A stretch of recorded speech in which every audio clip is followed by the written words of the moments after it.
Tanımışlar sizi. Çünkü yani ailem bu durumun aslında böyle olmadığını bilmesine rağmen TV kanalında yayınlanınca herhalde kızım bizden bir şey saklıyor.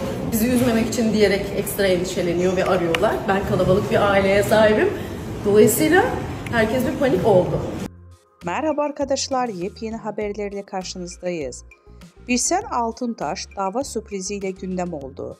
Elçin Sango'ya cevabı gecikmedi. Birsen Altuntaş ile Elçin Sango arasında gelirim.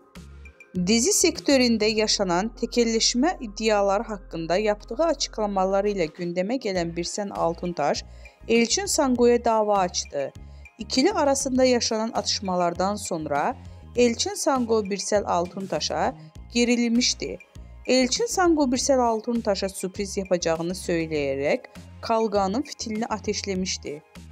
Daha sonra belgelerle konuşan Elçin Sango bu durum üzerine iki sürpriz daha yaptı. Sosyal medya hesabından Altuntaş'a dava açtığını duyurdu.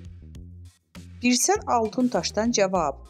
Ünlü oyuncu Elçin Sango dün sana iki sürpriz daha var diyerek Altuntaş'a dava açtığını ilan etmişti. Birsel Altuntaş seninle son kez muhatap oluyorum diyerek dava açmıştı.